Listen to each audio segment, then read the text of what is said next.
One quiet moment inside Windsor Castle has triggered a royal debate far bigger than a single state banquet. According to reports repeated by several royal commentators, a member of Queen Camilla's extended family was allegedly asked to leave one of the most prestigious evenings in the British royal calendar. But the part that shocked observers was not simply the reported removal. It was who reportedly made the decision. Not King Charles, not Queen Camilla, not palace security. The woman reportedly stepping forward was Catherine, Princess of Wales, and if the account is accurate, the incident may have revealed how much authority she already carries before ever becoming queen. Before we go deeper, please subscribe for powerful royal stories and careful analysis that separates confirmed facts from dramatic speculation. There's one crucial point that must be stated clearly from the beginning. Buckingham Palace has not publicly confirmed that this incident happened. The identity of the individual involved has never been officially established, and the details circulating online come largely from unnamed sources, media commentary, and royal watch discussions. This story should therefore be treated as a widely discussed report, not proven palace fact. Even so, the public reaction has become impossible to ignore. Because the biggest question is no longer who may have been removed. It is why so many people instantly believed Catherine would be the person capable of taking control. To understand the weight of that claim, we need to understand the setting. Windsor Castle is not simply a beautiful royal home. It is one of the strongest living symbols of the British monarchy. A place shaped by nearly 1,000 years of history, ceremony, duty, and power.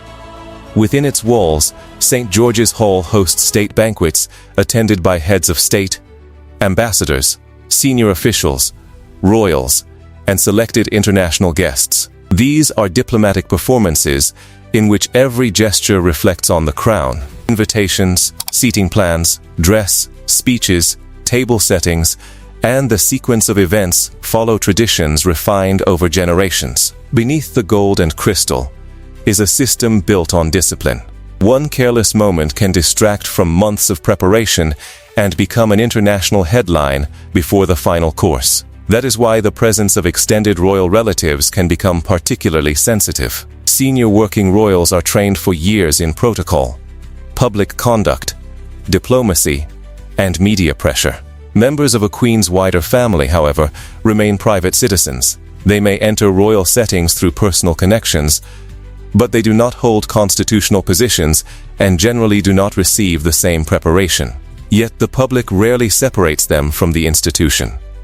Once they are seen at a state occasion, their behavior can easily be interpreted as a reflection of the monarchy itself. According to the reports, concern allegedly arose during a formal Windsor banquet when the conduct of someone connected to Queen Camilla's extended family was considered inappropriate for the occasion. The precise behavior has never been reliably verified. Some accounts describe an uncomfortable breach of etiquette. Others suggest the person risked distracting attention from the official purpose of the evening. Because the palace has remained silent, no responsible account can claim to know exactly what happened. But the response that supposedly followed is what turned a private concern into a wider royal discussion.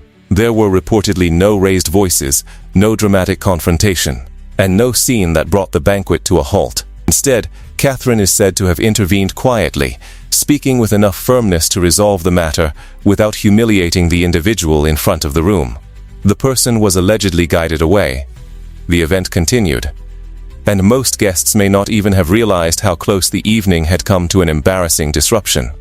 If that account is accurate, Catherine did not dominate the room through spectacle.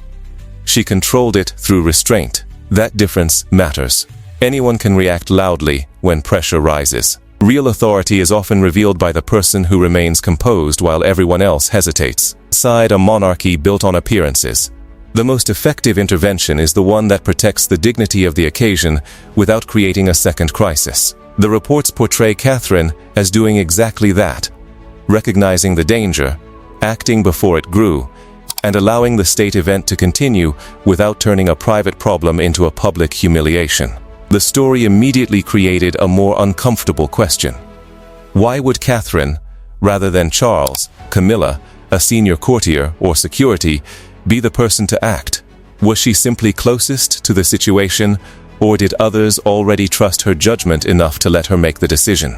Official titles give a clear answer about rank. Charles is king. Camilla is queen. Catherine is Princess of Wales. But institutions as old as the monarchy do not operate on titles alone. Influence develops quietly through reliability, discretion, judgment, and the confidence people show when something unexpected happens. That is why many observers saw the alleged incident as more than Banquet gossip. If the account is true, it suggests Catherine may already possess a form of authority that cannot be announced in a proclamation. It is authority earned through years of remaining calm under pressure, preparing carefully, avoiding unnecessary controversy, and understanding when to speak, when to step back, and when silence would be more dangerous than action. A crown can grant position. It cannot instantly create trust. When Catherine first entered royal life after marrying Prince William, she was watched as someone learning an almost impossible role. Every outfit, expression, speech, and public gesture was examined. Comparisons were constant. Mistakes would have been remembered for years, while success was often treated as simply meeting expectations. Yet she built her position slowly. Instead of chasing dramatic headlines, she focused on consistency. Her work around early childhood, families, mental health, and long-term social development was presented as a sustained commitment rather than a collection of temporary publicity campaigns. That steady approach shaped her public image. Supporters see discipline, patience, and an ability to represent the monarchy without making every appearance about herself. Public image should never be confused with complete private reality, but Catherine has undeniably become central to how the next royal generation is presented. Her recent health challenges intensified that perception. Catherine's withdrawal from public duties during cancer treatment created uncertainty, concern, and intense global attention. When she gradually returned to selected engagements, many observers felt her public presence carried a different weight. She appeared not simply as a royal performing duty, but as a woman who had faced fear, protected her family's privacy, and returned on her own terms. That experience may have strengthened the sense that she now carries a quieter, more personal form of authority. This wider context helps explain why the Windsor story spread so quickly. People did not need to be persuaded that Catherine could act calmly during a difficult moment. Many already believed it. The allegation fitted an existing public image of a future queen who avoids unnecessary drama but does not freeze when responsibility demands a decision. That doesn't prove the story happened. It only explains why the story felt believable to so many people almost immediately. The reaction also exposed a delicate issue surrounding Queen Camilla's extended family. Her relatives are private citizens, yet their connection to the Queen guarantees attention. Any suggestion that one received special treatment or ignored protocol would be highly sensitive.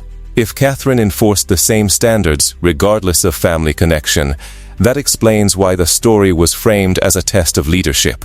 Still, caution is essential. The palace has issued no official statement. No named witness has publicly provided a verified account. The guest's identity remains unknown. The alleged conduct has not been established, and the details may have been exaggerated, misunderstood, or invented as they moved through online commentary. Royal stories often grow because silence creates space. One anonymous remark becomes a confident headline. The headline becomes a video. The video adds music, dramatic photographs, and imagined dialogue. Before long, speculation feels like memory. That is why the strongest version of this story is not one that pretends every detail is confirmed. The strongest version asks what the reaction reveals. Even if the alleged removal never happened exactly as described, millions of people were ready to imagine Catherine making the difficult decision. They were ready to believe that staff would respect her instruction, that the evening would continue, and that she would protect the institution without publicly embarrassing the Queen. That collective expectation says something powerful about how her position has changed. The monarchy is in transition. King Charles leads while the institution faces questions about relevance, cost, family division, health, and younger public expectations. William and Catherine increasingly represent continuity beyond the current reign, So every engagement is read as a preview of the future. Every calm decision becomes evidence of readiness. Every mistake, a warning. For future queens, leadership begins long before coronation day. History does not wait for the crown to be placed on someone's head before judging whether they are prepared. It watches the years beforehand, how they respond to pressure, how they treat people without cameras present, whether they protect the institution or merely enjoy its privileges, and whether others trust them when rules, relationships, and reputation collide. If the Windsor reports are accurate, Catherine's alleged intervention may have lasted only minutes. No speech was delivered. No official announcement followed. The banquet continued, the tables remained perfect, and the guests returned to diplomacy. But that is precisely why the story carries such force. The most important acts of leadership often happen without applause. They are decisions made before chaos becomes visible. When someone understands that protecting the room may require quietly disappointing a powerful person. If the reports are inaccurate, the public response remains just as revealing. It shows that Catherine is no longer viewed simply as Prince William's wife or a popular royal figure. She is increasingly imagined as someone capable of exercising judgment at the highest level. People already measure her not only by what she wears or where she appears, but by how she might respond when the monarchy faces a difficult choice. That shift may be the true headline. Titles establish rank, but trust determines who people look toward when control begins to slip. Tradition can place someone near the throne, but only years of conduct can convince others that they are ready to protect it. Catherine's future role will not be defined by one unconfirmed evening at Windsor Castle. It will be shaped by countless decisions, public and private, over many years. And yet, one question remains. When Britain eventually enters the next chapter of the monarchy, will Catherine's leadership truly begin on the day she becomes queen, or will history look back and conclude that it had already been visible long before the crown ever reached her? Share your view respectfully in the comments, and subscribe for more royal analysis that separates evidence, interpretation, and speculation without losing the deeper story.